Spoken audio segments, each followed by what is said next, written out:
Let me introduce my favorite comedian for his second show on YouTube. This is Coming of Age, Jordan Jones.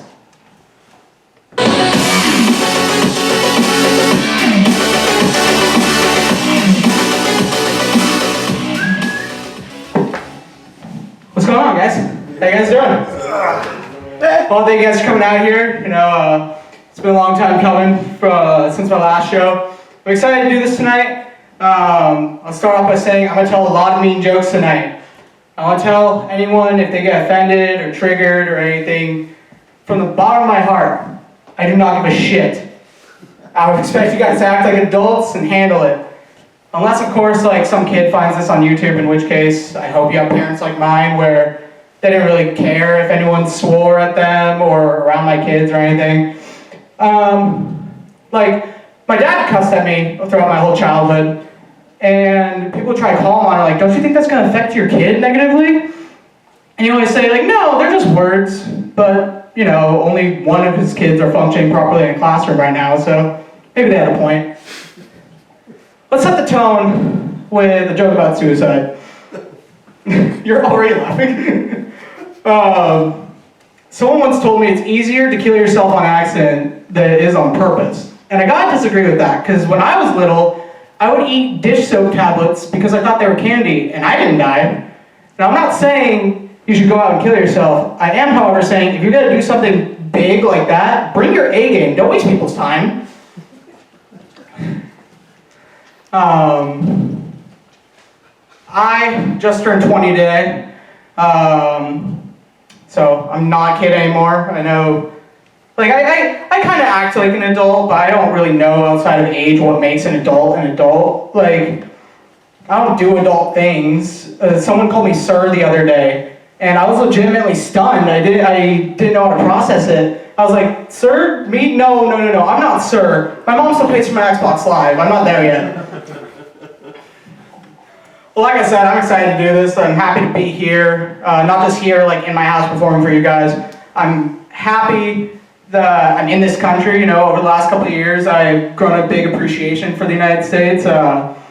Someone once called it the big melting pot of other cultures, and I think that's awesome, There's a large group of people in this country that think anyone and everyone should be allowed in here. And I tend to agree with them, but they'll flip that script real quick if you're completely white. I'm fine, I'm part black. There's a bunch of people here that I see right now, you guys are screwed. Within a couple of months, you guys will be walking down the street, someone's gonna stop and be like, I want you to take your Europrime, kale chip eating asses back to Scandinavia where y'all came from. Get out of here. No, I make that joke to try and confuse white people. I think they're more confused as to why I try to do a white southern accent with that joke. And the answer to that is me attempting any other accent for it would be way more racist than anything I just said. So, that's what you guys get.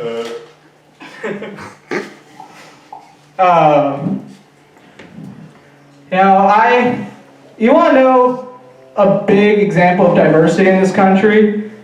Dora the Explorer. 40, 50 years ago, Dora the Explorer would have been seen as propaganda. They're trying to indoctrinate our kids. Nowadays, it's pretty fine. Someone once asked me if I thought they had Dora the Explorer in Mexico. And my initial thought was, well, they'd have to have TVs in Mexico first to be able to watch Dora the Explorer, so probably not, no. Then I gave it a little bit more thought. I said, no. They don't have Dora the Explorer in Mexico. They have Laura the Explorer, who's a little white girl who lives in the suburbs, teaches English, and carries pepper spray and an iPhone in her backpack instead of a map. I might seem a little racist, but if we want to talk real racism, there's some more riots going on lately. I don't know if you guys have heard about the Dante Wright shooting yet. I watched the body cam footage of this. It was kind of intense, This guy's getting handcuffed, and male police officer hands him off to a female police officer.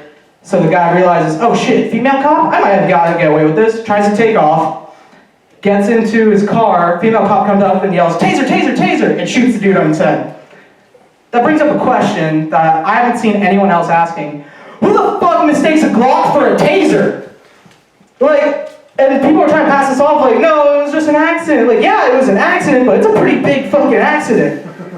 It's not like this was a rookie cop either. She'd been on the police force for 26 years. Like, and she resigned immediately, which was cool, but that tells me she went home that night to her husband and was like, what the fuck did you just do? I just paid this house off. You know you're gonna get doxxed, you gotta quit. You gotta quit. We gotta figure something out. So, and people are trying to make this kind of like a race situation. I just don't see it that way, you know? I think we can here all agree that it's more of a police training issue than anything, right? Yeah, so you guys agree. Women shouldn't have firearms.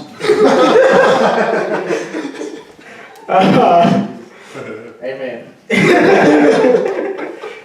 Oh, like I said, you're not safe here. I know a lot of people are not very happy with BLM right now. I also know BLM's not happy with BLM because one of their co-founders just spent $5 million on 3 mansions. And what really pissed them off was that they were all in white neighborhoods. That part doesn't make much sense to me because I thought the goal of all black people was to make it out the hood. You know, like respect or hustle, if anything, why don't you get your own grind up? I rag on other countries a lot. I know the United States isn't perfect, at least not yet. A lot of us are fat. I'm not one of those anymore, I've been there. You know, it's kind of Mexico's fault too, for making such delicious food and bringing all their restaurants over here. But on the offhand, restaurants are kind of easy to fuck up. Like my buddy and I the other day were out looking for food, and we passed this building that he wanted to go to. It was this really nice modern looking building, you know, black and white exterior, it was a Mexican food shop. It said in big letters on the front, established in 2009. I told him there's no way in hell we're eating here. He looked at me and said, why? I said, established in 2009? That might as well say established yesterday. Like, what the fuck? That doesn't mean anything. We're not gonna go there. We're gonna go across the street to this rundown, established in 1928 building, you know, faded yellow exterior, blue prison bars blocking the windows, shares a building with a car wash. That's the place we want to go and eat. Fucking thing.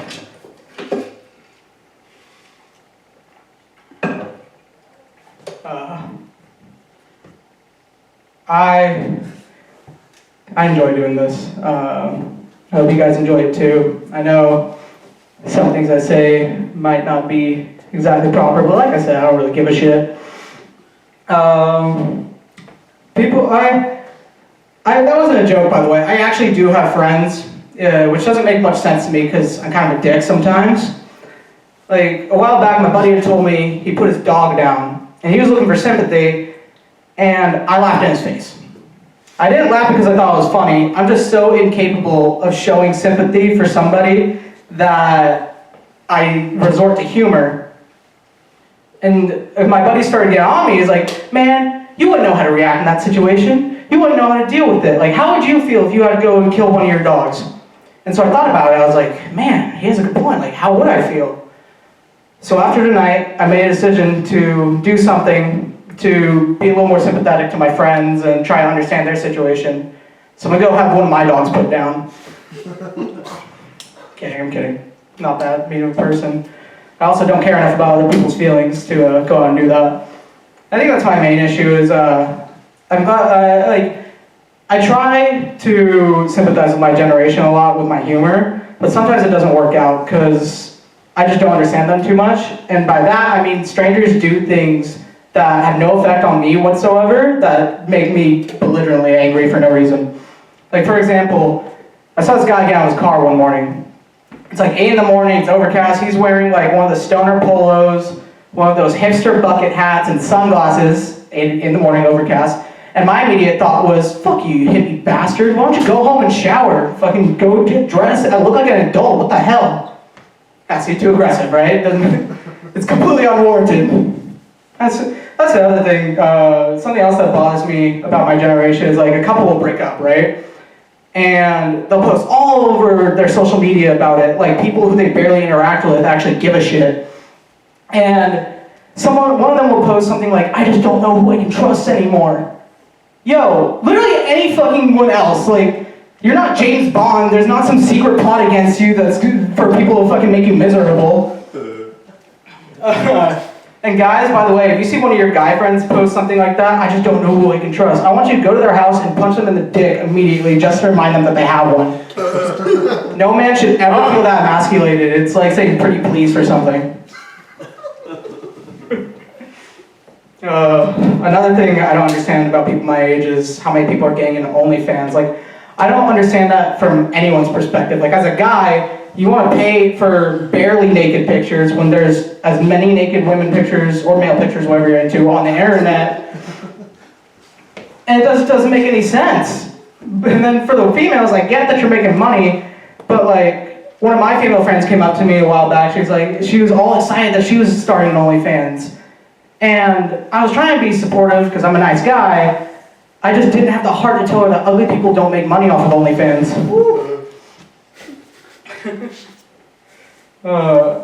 I do think I'm somewhat starting to come of age. It's a little bit of a struggle though, mostly because, like I said, I don't care about other people's feelings.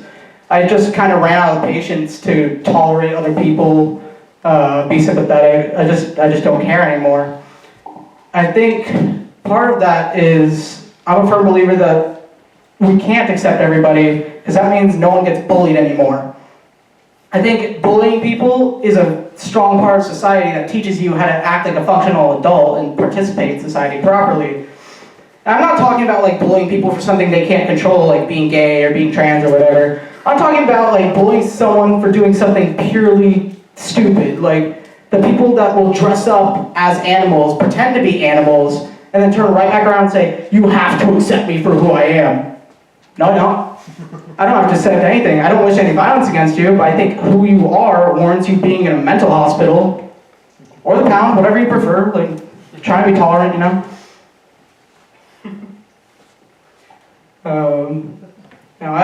Like I said, I let stupid people get to me a lot. It's just, I can make all the offensive jokes up here I want. The moment I get over 1,000 views, I'll have 16-year-old white girls try and cancel me. And yet, I can make fun of homeless people all I want. No one gives a shit. You know why? Because not even homeless people get offended over fucking homeless people jokes. They don't tolerate each other. I watch homeless people fight over literal bags of garbage. And there's people on the side laughing at them, recording them. Someone was on the side taking bets. I made like $40. It was a crazy night.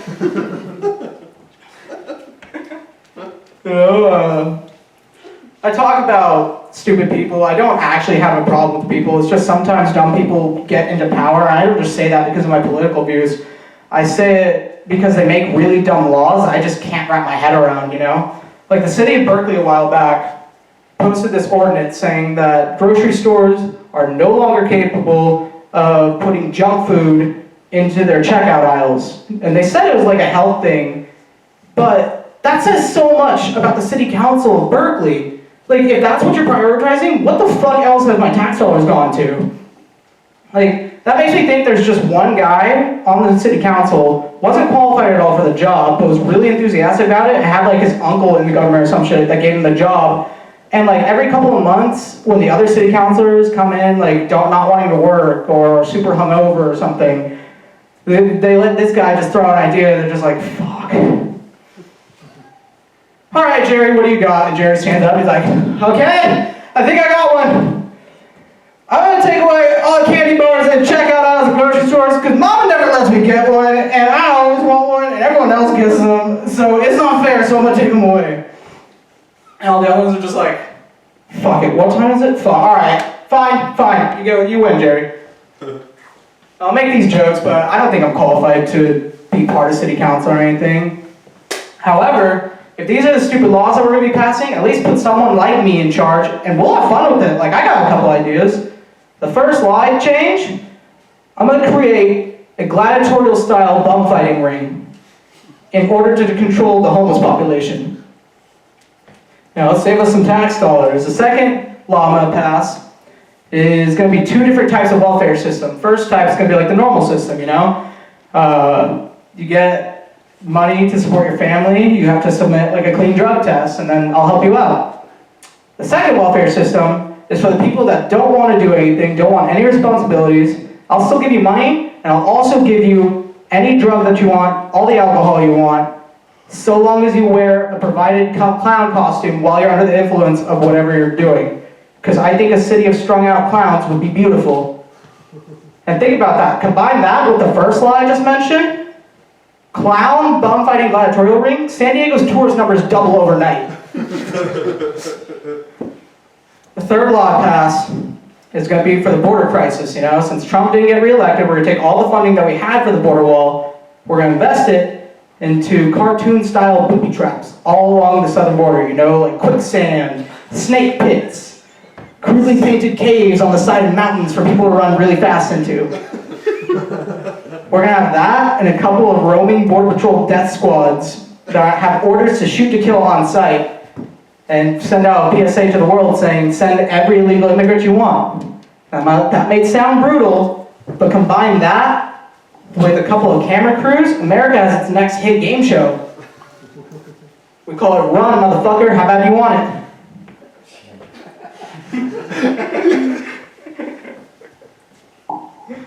Oh, shit. COVID's been fun, huh? I'm glad pandemic life is slowly coming to an end. I know some people that aren't going to be happy about it, like ugly people. Some of you are here in the audience, it's alright. Because a lot of people, have discovered that they look a lot better with just having their face covered. And I'm not saying it's everybody, but here's how you can tell if it's you. If you have pictures on your Bumble or your Tinder with you with your mask on, you might have some issues after COVID.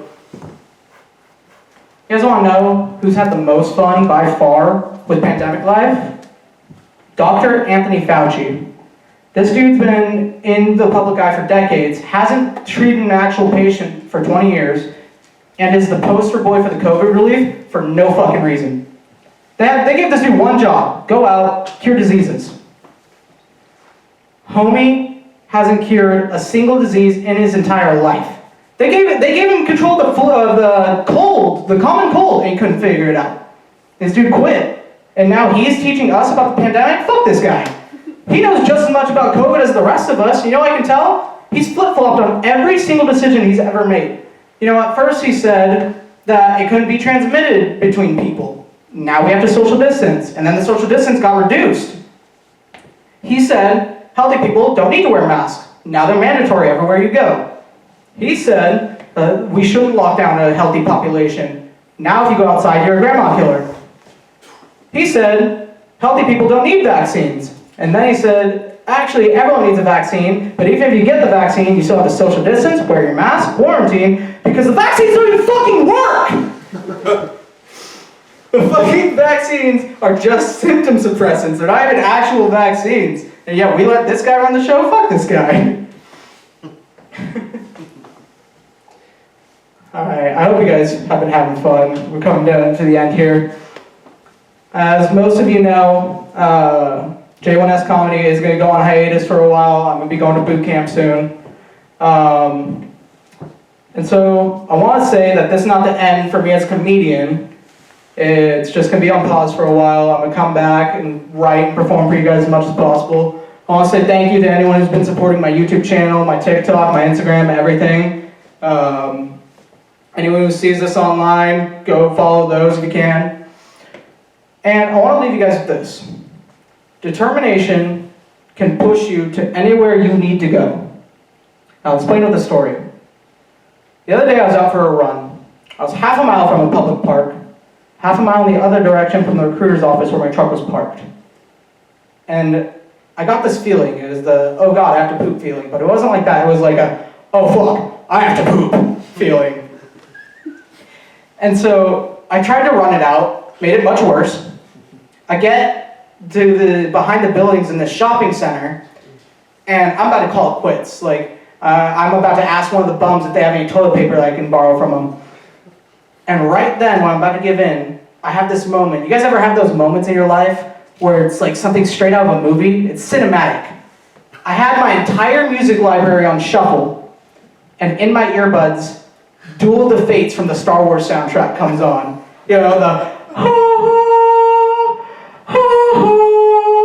I hear those opening notes. I stand up straight, like,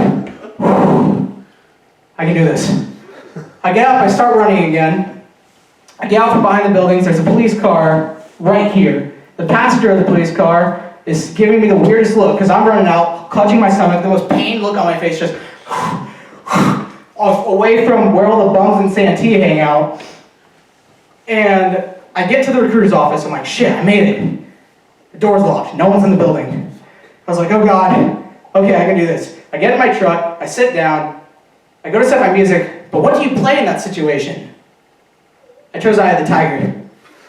You know, I have this blasting over my truck speakers as I drive through Santee back to my house. I park on the street where I park. I'm limping to my front door. I see my brother walking towards me on his way out. I high-five him and I yell, I'm gonna make it! I get inside, I have a photo finish. I won. Now what was the point of that story?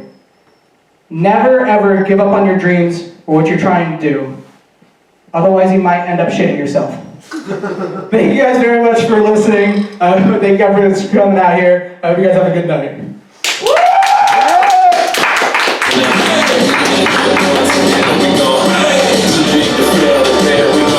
Subscribe to the YouTube channel, people.